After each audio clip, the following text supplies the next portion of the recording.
हर 10 में से 2 महिला को बच्चेदानी की खराबी की वजह से गर्भ नहीं रुकता।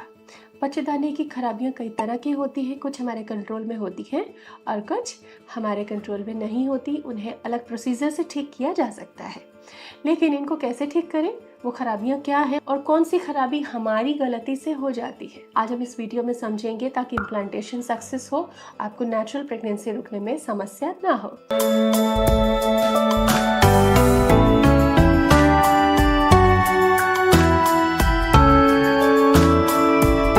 Welcome to Prenas fertility care. Uterus के कुछ मेजर डिफेक्ट्स होते हैं, जैसे कि सेप्टेड यूट्रस, जैसे कि गर्भाशय है। गर्भाशय जैसे हमारी मुट्ठी है ना, बिल्कुल उसी तरीके से मुट्ठी जैसी एक मांसपेशियों से बनी रचना होती है, और अगर इसके बीच में पर्दा हो तो मिसकैरेज की संभावना रहती है, इम्प्लांटेशन फेल होने की संभावना रहती है। तो सेप्टम को सर्जरी से ठीक किया जा सकता है। दूसरी प्रॉब्लम है बाइकॉर्नुएट यूट्रस, जो कि हार्ट शेप यूट्रस होता है।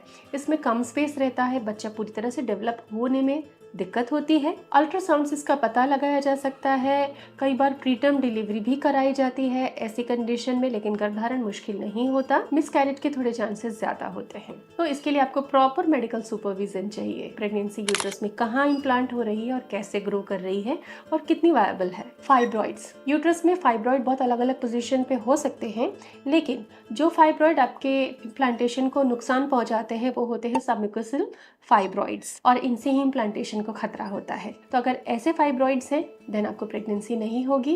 इसके लिए आपको प्रॉपर डाइट लेके धीरे धीरे करके फाइब्रॉइड्स को खत्म करना है। सर्जरी से पहले आप डाइट और लाइफस्टाइल के ऑप्शन पर जाएं, क्योंकि सर्जरी के बाद कई बार रिकरेंसी देखी जाती है, फाइब्रॉइड वापस ग्रो कर जाते हैं। तो आपको कारण को खत्म करना है, लक्षण को नहीं।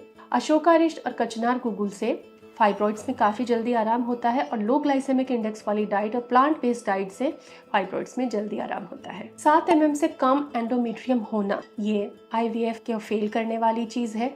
अगर आपको एंडोमेट्रियम बहुत पतली है तो एंडोमेट्रियम को बढ़ाने के लिए क्या करना है, नेचुरली ट्राई कर रहे हैं तो पीरियड के तीसरे दिन से लगाकर ओव्यूलेशन तक आप सौंफ का शरबत ले सकते हैं, और हर दिन एक अनार, थोड़े से चुकंदर का जूस ले सकते हैं। साथ ही विटामिन E और L-आर्जिनिन के सप्लीमेंट्स भी आप ले सकते हैं। आपके द्वारा पूछे गए बहुत सारे उपयोगी प्रोडक्ट्स को मैंने वीडियो सजेशन में लिंक किया है। इसके अलावा एक और प्रॉब्लम है कि स्कार्स हो जाते हैं यूट्रस में। प्रीवियस मिसकैरेज, DNC के बाद में कई बार स्कार्स हो जाते हैं यूट्रस में, और आगे प्रेगनेंसी होने में ये प्रॉब्लम क्रिएट करते हैं। तो इसके लिए स्कार टिश्यू रिमूवल की थेरेपी दी जाती है, इसे सरलता से किया जा सकता है।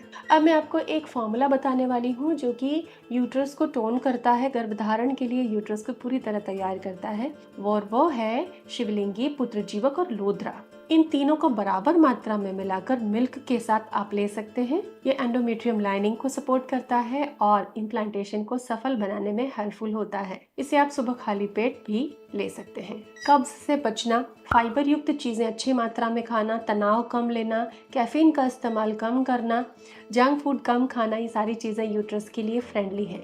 आप इन कामों को करें।